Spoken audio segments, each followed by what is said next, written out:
इंदोरीकर महाराजांवर अचानक दुःखाचा डोंगर कोसळलाय अशी बातमी जेव्हा समोर आली तेव्हा क्षणभर संपूर्ण महाराष्ट्र स्तब्ध झाला.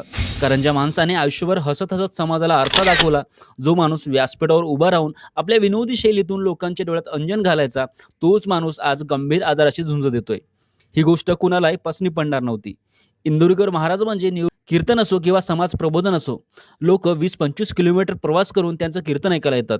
युट्यूबवर त्यांचे व्हिडिओ कोट्यावधी लोक पाहतात. हसत खेळत समाजाला शिकवण देणारे महाराज कधीही स्वतःच्या दुःखाबद्दल बोललेच नाहीत. पण यावेळी त्यांनी स्वतः मंचावर उभं राहून सांगितलं आहे की ते ऐकून लोकांच्या काळजाला चटका बसला.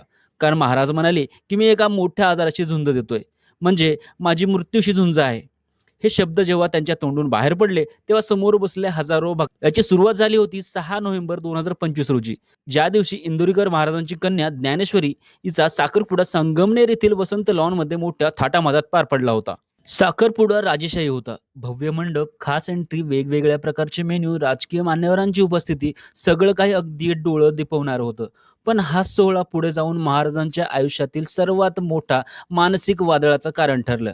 कारण ज्या महाराजांनी कीर्तनातून कायम संशोधनाचा संदेश दिला, त्यांनी साधी लग्न करा, कर्ज काढू नका, थाटामाटात लग्न करू नका असं सांगितलं, त्याच महाराजांनी स्वतःच्या मुलीचा साखरपुडा इतक्या भव्य पद्धतीनं केला. सोशल मीडियावरती प्रचंड टीका सुरू झाली. काही लोकांनी प्रश्न विचारले, काही लोकांनी टोमणे मारले, तर काहींनी अगदी खालच्या पातळीवर जाऊन टीका केली. इतकंच नाही तर महाराजांच्या मुलीच्या कपड्यांवर, त्यांच्या व्हिडिओवरही चुकीच्या पद्धतीने ट्रोलिंग केलं. हे सगळं पाहून एक बाप म्हणून, एक माणूस म्हणून महाराज आतून तुटत गेले. पण तरीही त्यांनी तेव्हा काहीही बोलणं टाळलं. हसत कीर्तन केलं, समाजाला समजावलं, पण आतमध्ये दुखवले गेले. त्यांच्या सगळ्या टीकेनंतर काही दिवसांनी इंदोरीकर महाराजांनी कीर्तनातून स्पष्टीकरण दिलं की मी साध्या लग्नाचा संदेश गरिबांसाठी दिला होता. ज्यांच्याकडे पैसे नाहीत त्यांनी कर्ज काढून मोठे सोहळे करू नयेत असं मी म्हटलं होतं. ज्यांच्याकडे क्षमता आहे त्यांनी काय करावं हे मी ठरवलेलं नाही. पण सोशल मीडियावर ही गोष्ट वेगळ्या पद्धतीने मांडली गेली आणि त्यातून महाराजांच्या टीकेची झोड उठली. महिनाभर हे सगळं सुरू होतं आणि याच काळामध्ये महाराजांच्या मनावर प्रचंड ताण आला. लोकांनी केवळ महाराजांनाच नाही तर त्यांच्या कुटुंबालाही यात ओढलं. महाराज स्वतः कीर्तनात म्हणाले की लोकांना माझ्या मुलीच्या साखरपुड्यातील खर्च दिसला, पण महाराष्ट्रातल्या पूरग्रस्तांसाठी दिलेला 1 लाखाचा निधी कोणालाच दिसला नाही. अनाथ मुलांसाठी मी काम करत असलेली सेवा, गोशाळा, गरिबांसाठी मदत केलेली, ही काहीच कोणाच्या लक्षात आलं नाही. पण मी माझ्या मुलीच्या आनंदासाठी थोडे पैसे खर्च केले तर सगळ्या जगाला दिसलं. या शब्दात त्यांनी मनातली वेदना स्पष्ट जाणवत होती.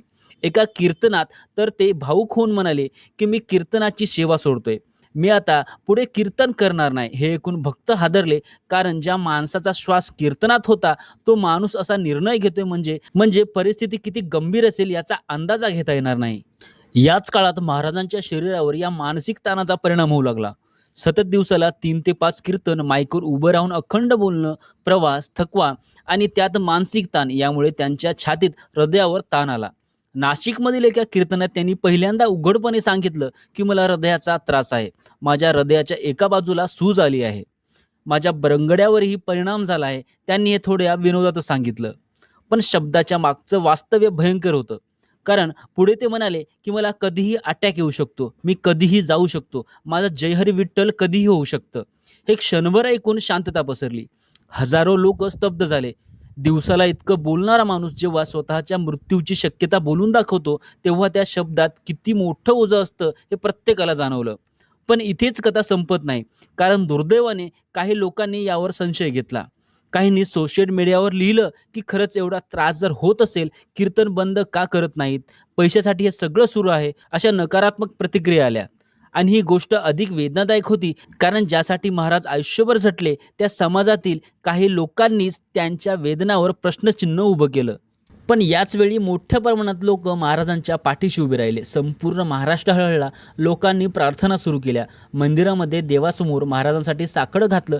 कारण लोकांना जाणवलं की हा केवळ एका कीर्तनकाराचा आजार नाही, तर हा आपल्या घरातल्या माणसाचा त्रास आहे, ज्याने आपल्याला हसायला शिकवलं, विचार करायला शिकवलं, समाजाकडे वेगवेगळ्या नजरेने पाहायला शिकवलं. आज तो माणूस दुःखाच्या गर्देत अडकलेला आहे. आणि म्हणून हा प्रश्न प्रत्येकाच्या मनात आहे की इंदोरीकर महाराज लवकर बरे होतील का? ते पुन्हा त्याच जोमाने मंचावर उभे राहतील का? त्यांचा हा आजार खरंच किती गंभीर आहे आणि या सगळ्यात आपण एक समाज म्हणून कुठे कमी पडले आहोत का, हा आत्मपरीक्षणाचा क्षण आहे.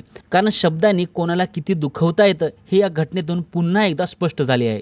आज महाराज मृत्यूशी झुंज देत असताना त्यांना आधाराची गरज आहे, प्रार्थनेची गरज आहे. आणि तुम्हाला वाटत असेल की समाजाने इथे चूक केली असेल तर तुमचं मत नक्की कमेंटमध्ये मांडा, कारण तुमचा एक शब्द कदाचित कुणाच्या तरी मनाला धीर देऊ शकतो. इंदोरीकर महाराजांनी आजाराबद्दल सांगितल्यानंतर जसं संपूर्ण महाराष्ट्र हलला, तसं त्यांच्या आयुष्यातील आतापर्यंत न बोललेलं दुःखही हळूहळू लोकांसमोर येऊ लागलं. कारण बाहेरून नेहमी हसमुख दिसणारा हा माणूस आतून किती एकटा लढतोय याची कल्पना कुणालाच नव्हती. कीर्तनाच्या व्यासपीठावर उभं राहून हजारो लोकांना हसवणारा अवलिया माणूस स्टेजच्या मागे गेल्यानंतर शांतपणे वेदना सहन करतोय, ही गोष्ट अनेकांच्या काळजाला भिडणारी होती.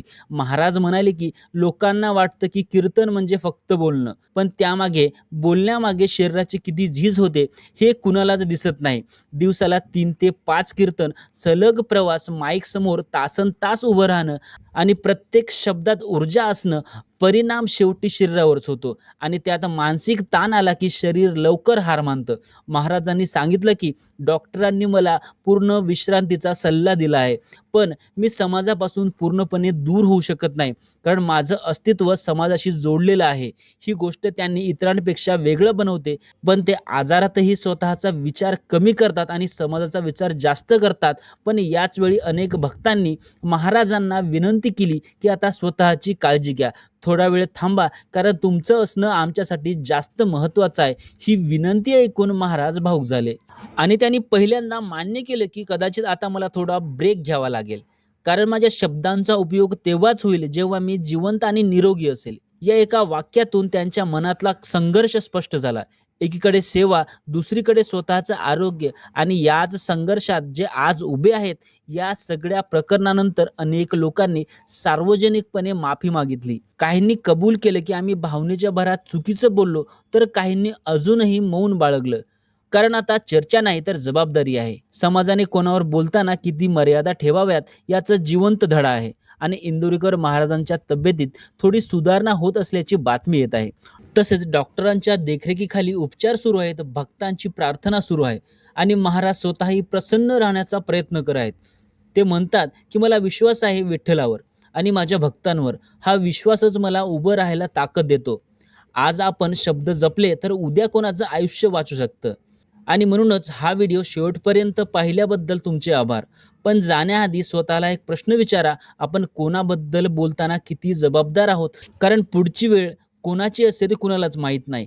तसेच आपल्या चॅनलला सबस्क्राईब करा, कारण तुमचा एक सबस्क्राईब आमच्यासाठी नव्हे तर अशा अनेक आवाजांसाठी महत्त्वाचा आहे. धन्यवाद.